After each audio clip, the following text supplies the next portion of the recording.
हाँ जी, good morning everyone. तो क्या हाल चाल है मेरे शेरों, कैसे हो सब मजे में, मस्त एकदम ओके।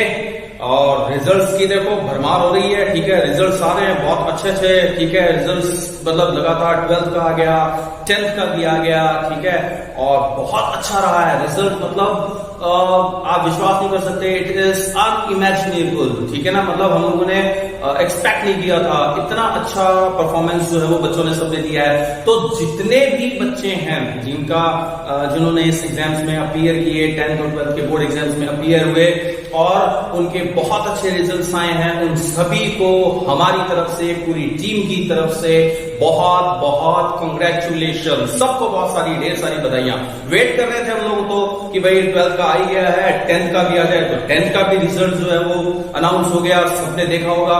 और आप सब जो है वो बधाई के पात्र हैं। आपको, आपके परिवार को, आपके पेरेंट्स को, सभी को ढेर सारी बधाइयां, ढेर सारी शुभकामनाएं। अब बस फटाफट अपने आगे की पढ़ाई में जुड़ जाओ। क्यों? क्योंकि भाई अब देखिए, अब आप लोगों को मतलब अपने फ्यूचर भी सिक्योर करने हैं, ठीक है। अब आप भी 12th क्लास में हो गए हैं, तो आप लोगों को भी ऊपर जो है वो इस चीज का प्रेशर आ जाता है, या यूं कह सकते हैं कि कुछ ना कुछ थोड़ा सा आपके ऊपर भी उस चीज का दबाव है कि भाई हाँ, अब हमें भी परफॉर्म करना है, हमारे भी रिजल्ट्स बहुत अच्छे होने चाहिए, ठीक है। जैसा रिजल्ट पीछे आया हमें उससे भी 21 रिजल्ट जो वो देना है। तो हम सबकी बेस्ट विशेस आप लोगों के साथ में है, हमारी मेहनत आप लोगों के साथ में है। बस आप अपने एफर्ट्स करते रहिए, आप अपने एफर्ट्स जो है वो बिल्कुल भी स्टॉप मत कीजिए, उनको बिल्कुल भी रोकना मत। लगातार स्ट्राइविंग करते रहो, लगातार मेहनत करते रहो, and definitely the next day will be yours, tomorrow will be yours. कल आपका होगा, आप भी इससे भी बेहतर रिजल्ट्स लेकर आएंगे।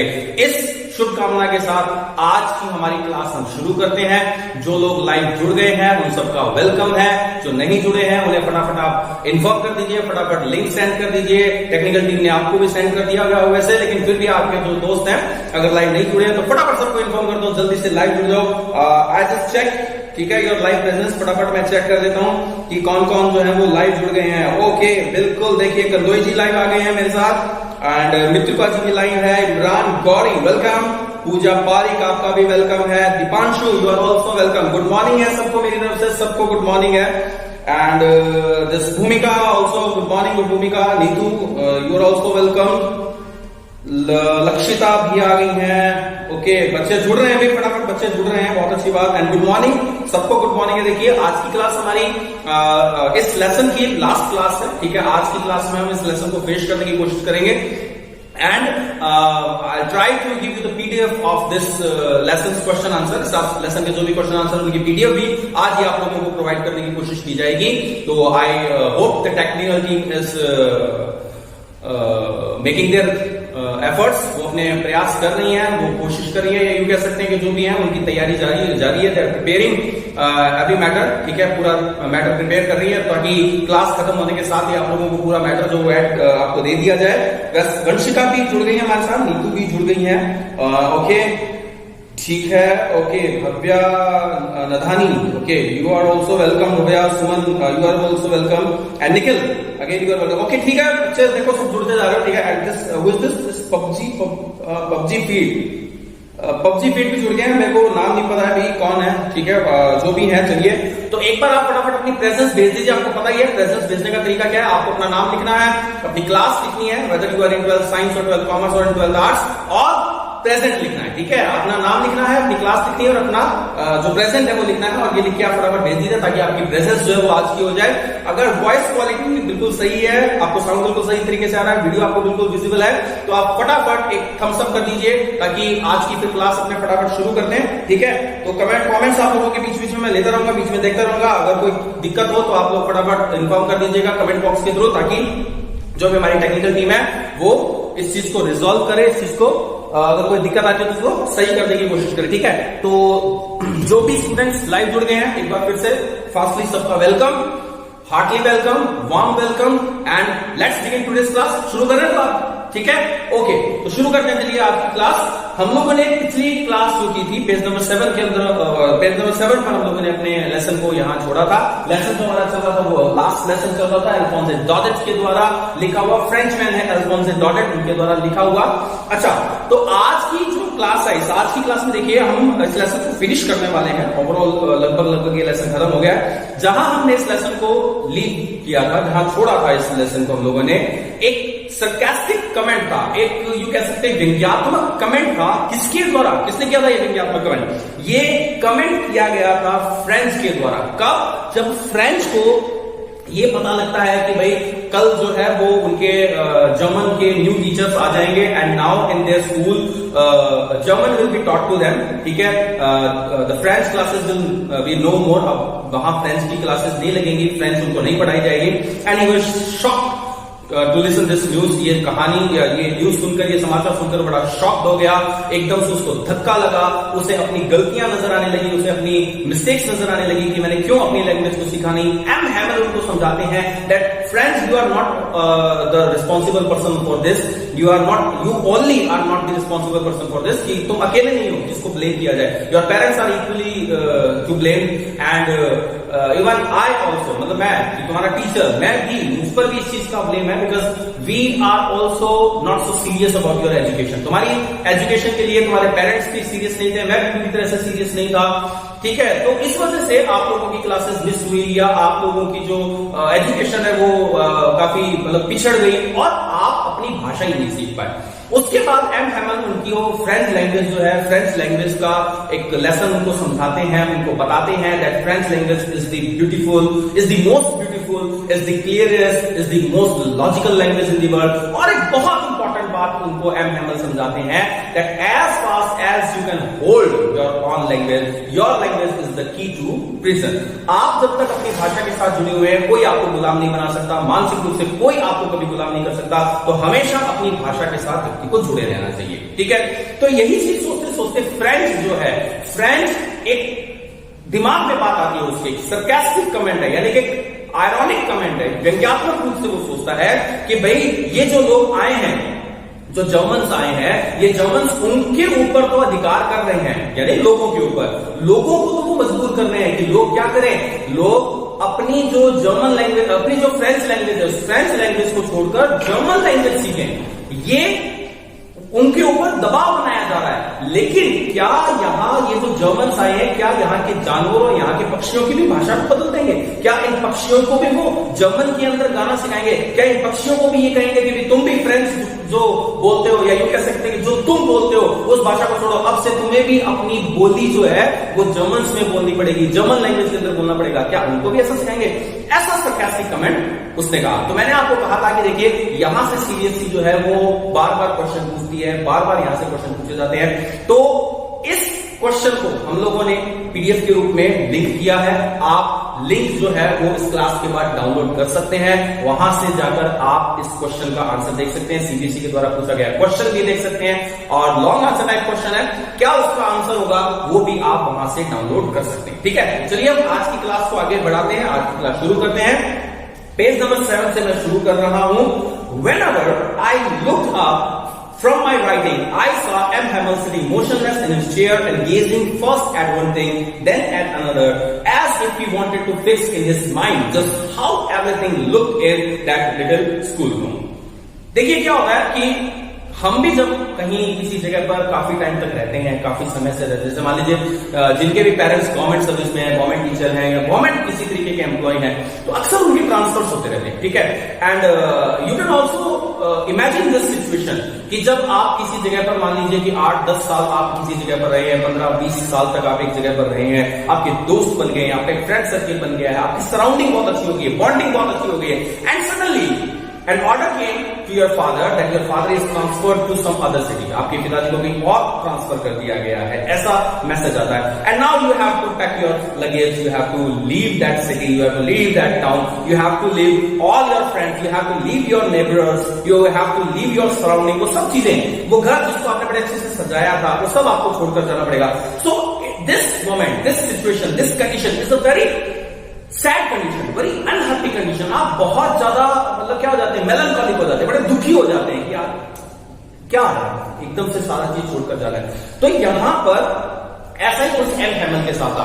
एम हैमल जो है वो पिछले 40 इयर्स से अल्सेस के अंदर बच्चों को और वहां के लोगों को फ्रेंच पढ़ाने का काम कर रहे थे। उन लोगों के साथ एक बॉन्डिंग थी, उन लोगों के साथ एक रिलेशन था उनका, लेकिन सडनली इस ऑर्डर की वजह से, जो कि कहां से है, कमेंट बॉक्स में मुझे कमेंट करके भी बताइए, from where that order had come, वो ऑर्डर जो आया था वो कहां से आया था, कहां से आया था वो आप कमेंट बॉक्स में अभी मेरे को कमेंट करके बताइए ना।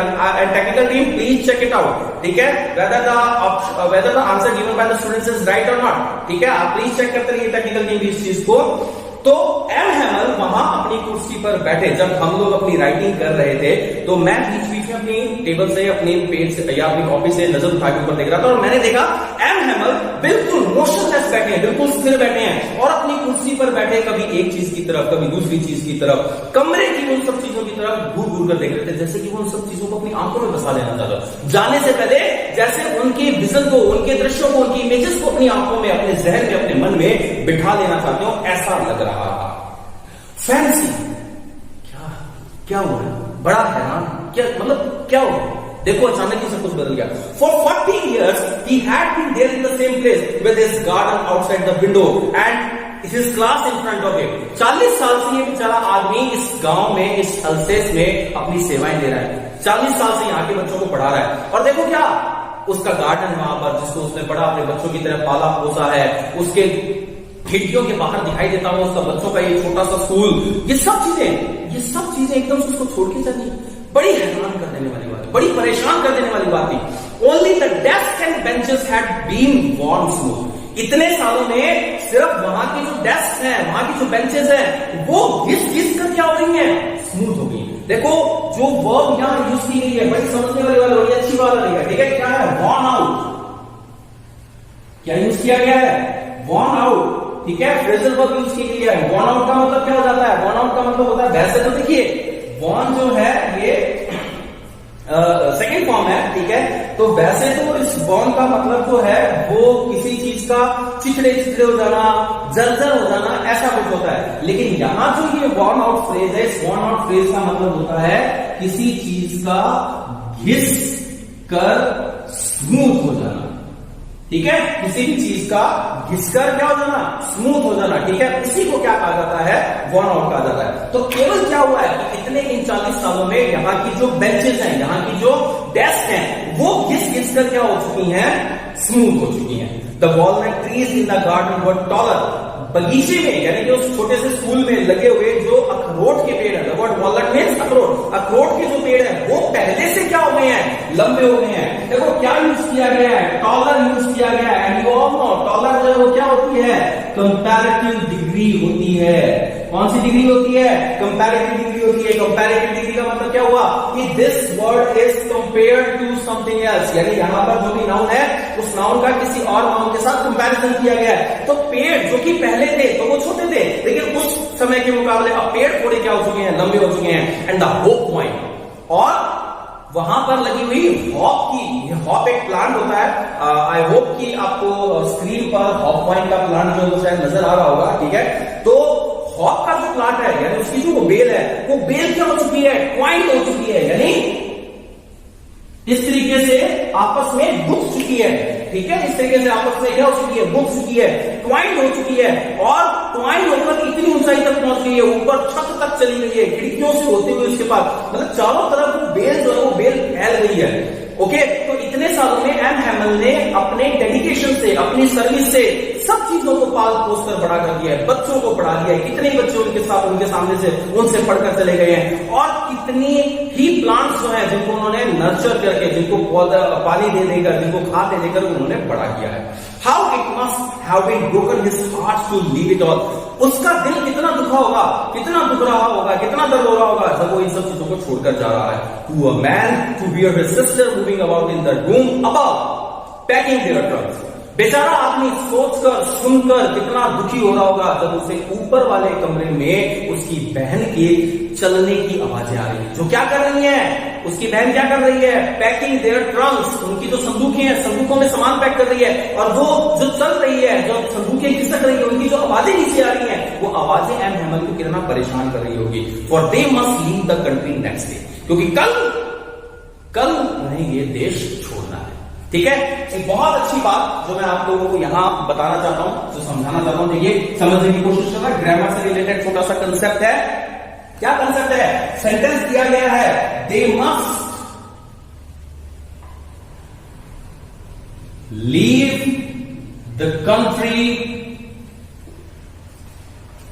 Next day.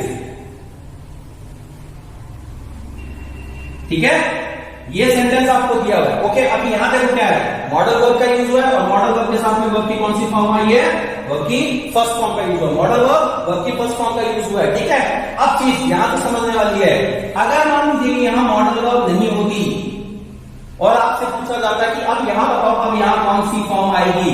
याद रखना, अगर यहां मॉडल वर्ब नहीं होती तब भी कंफ्यूज मत होना कि नेक्स्ट दिया हुआ है तो जी फ्यूचर हो गया, और फ्यूचर हो गया तो फिर वर्ब कौन सी आ जाएगी? फ्यूचर हो गया तो जी वर्ब ही हो जाएगी, will leave the country the next day. जी नहीं, अगर यहां पर मॉडल नहीं होता तब भी वर्ब कौन सी आती? फर्स्ट फॉर्म ही आती। मॉडल नहीं होता तब भी वर्ब की फॉर्म कौन सी आती? फर्स्ट फॉर्म आती। जिनको ये चीज नहीं समझ में आई या जिनको ये चीज मतलब कि सर ये कैसे हुआ कैसे नहीं हुआ, तो टेंसेस की क्लास चल रही है, 10th और 11th के लिए टेंसेस की क्लास चल रही है। टेंसेस की क्लास में ये चीज बिल्कुल क्लियर की गई है। ओके, तो जिनको ये चीज यहाँ नहीं क्लियर होती है या नहीं समझ में आती है, वो 10th वाली क्लास में ना उसका भी लिंक हम लोग शेयर कर देंगे। ठीक है, उसका भी लिंक साथ में डिस्क्रिप्शन में डाल देंगे, तो वहां से आप 10th की क्लास भी चेक कर लेना। वहां आप लोगों को ये कंसेप्ट दिया हुआ मिलेगा, वहां से भी आप देख सकते हो। तो वो बेचारा आदमी यानी कि एम हैमल, उसे अपने परिवार के साथ कल जो है इस शहर को, इस स्कूल को हमेशा के लिए छोड़कर जाना है, जिसे पिछले 40 सालों से उसने अपने खून पसीने से सींचा है।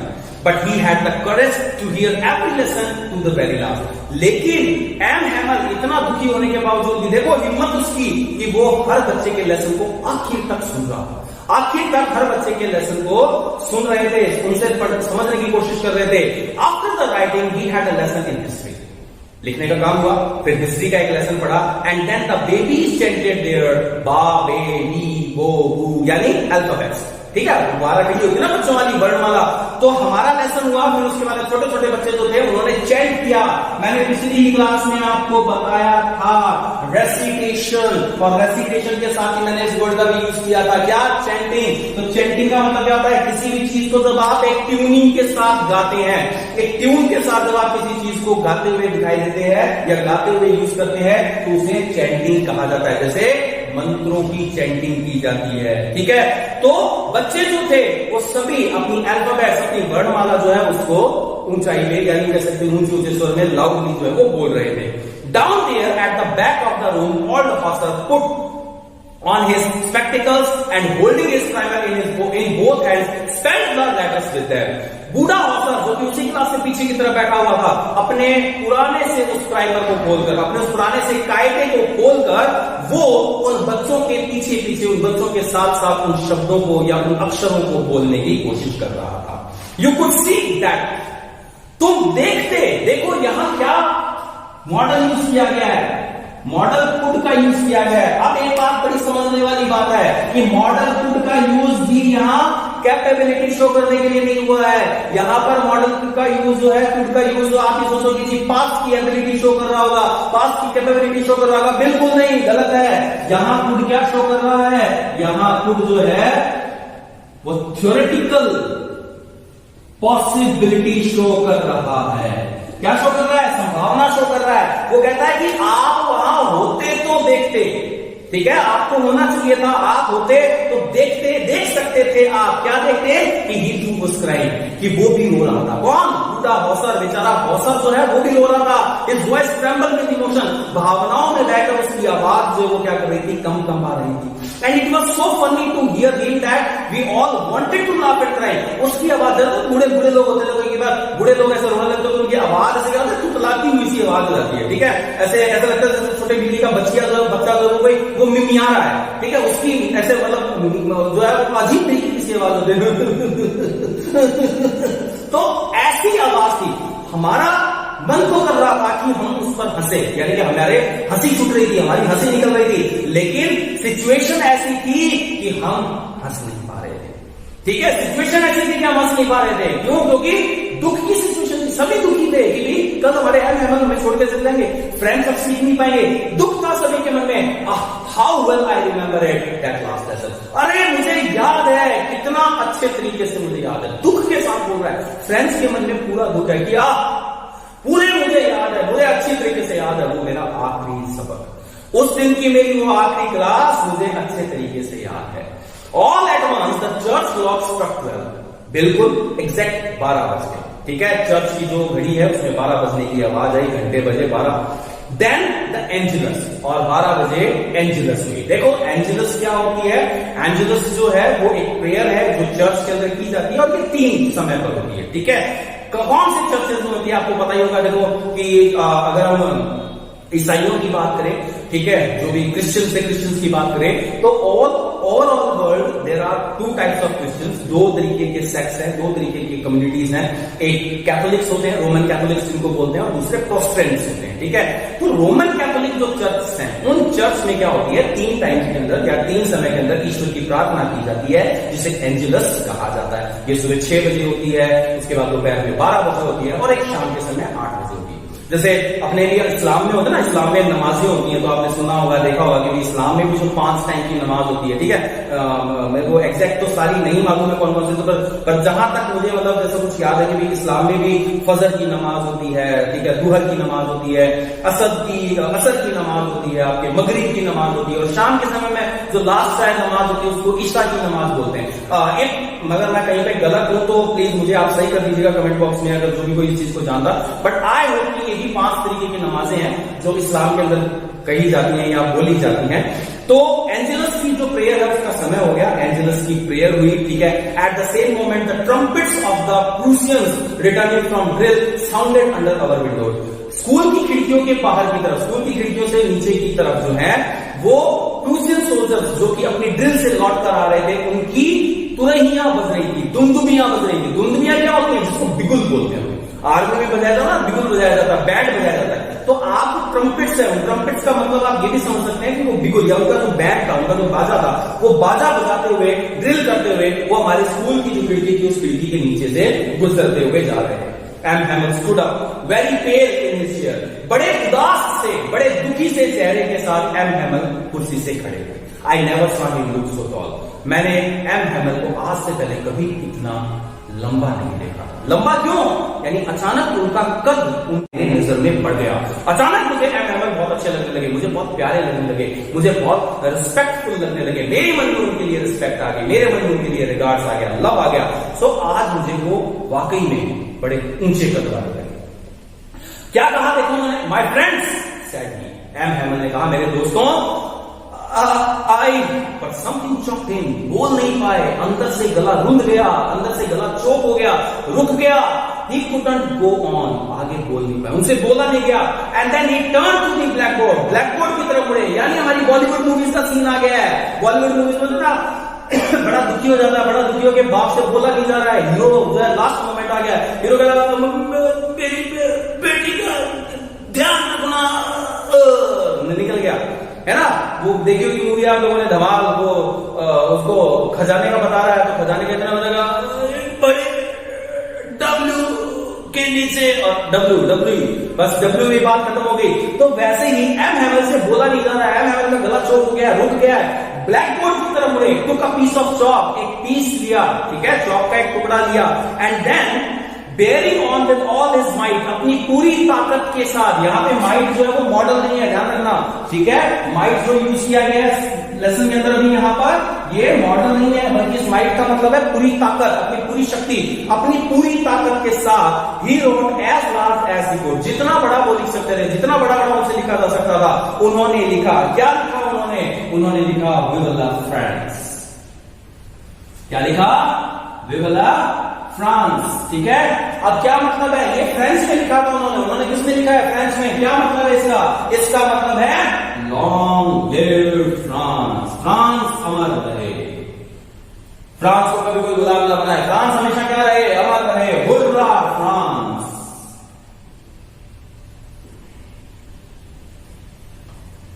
ओके, तो लॉन्ग लिव फ्रांस, सॉरी विव ला फ्रांस जो है, विव ला फ्रांस का मतलब होता है लॉन्ग लिव फ्रांस बोल दीजिए, या जिसे हुर्रा फ्रांस जो है वो कहा जाता है। तो उन्होंने बोर्ड के ऊपर बड़े बड़े अक्षरों में, जितना बड़ा उनसे लिखा जा सकता था, उन्होंने बड़े बड़े अक्षरों में बोर्ड पर लिखा विव ला France, and then he stop and lean his head against the wall and without a word he made a gesture to us with his hand. इसके बाद बस उनसे कुछ नहीं लिखा गया, बस ऐसे थे ऐसे ही यही रुक गए, मुड़े भी नहीं। और उन्होंने क्या किया, उन्होंने एक जेस्चर किया। देखो ये वर्ड बहुत अच्छा है, समझने वाला वर्ड है जेस्चर। जब भी हम अपने हाथों के इशारों से कोई चीज समझाने की कोशिश करते हैं, अपने हाथों के एक्सप्रेशन से समझाने की कोशिश करते हैं, तो उसे क्या कहा जाता है, जेस्चर कहा जाता है। और अगर आप अपने हाथों के इशारों से किसी को बुलाते हो, समझना इस बात को, अपने हाथों के इशारों से किसी को बुलाते हो, जैसे कि यार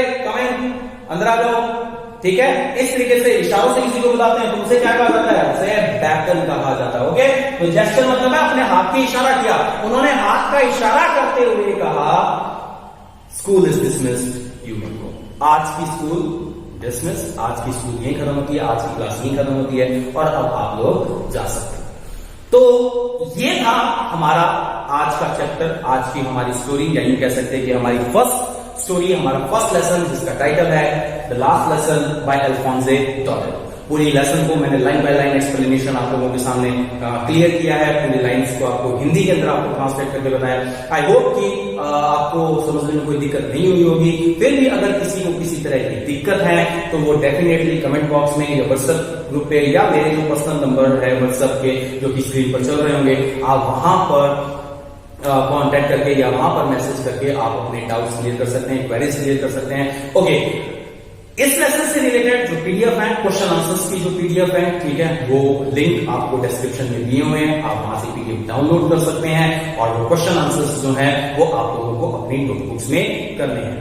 ओके, इसी के साथ एक इन्फॉर्मेशन आप लोगों को दे देता हूं। देखिए, स्कूल्स अभी क्लोज हैं, ठीक है, और बहुत सारे बच्चे जो हैं वो बार बार कमेंट्स भी कर रहे हैं, बार बार कॉल कर रहे हैं कि सर क्लास लगा रहे हैं क्या, सर आप ऑफलाइन क्लास लगा रहे हैं क्या, या आप लोगों को ज्वाइन करना है, ठीक है। तो मैं आपको बता देता हूं कि भाई जो बोर्ड के स्टूडेंट्स हैं, 9 से लेकर 12 तक के जो भी बच्चे हैं, उनके लिए इंग्लिश की offline class with social distancing, ठीक है, क्लास में मैक्सिमम बच्चे, मतलब ज्यादा बच्चे ना भीड़ करते हुए, सोशल डिस्टेंसिंग के साथ इंग्लिश की क्लास उनकी जो है वो हम परफॉर्म यूं कह सकते हैं कि बहुत शुरू करने वाले हैं या शुरू करेंगे।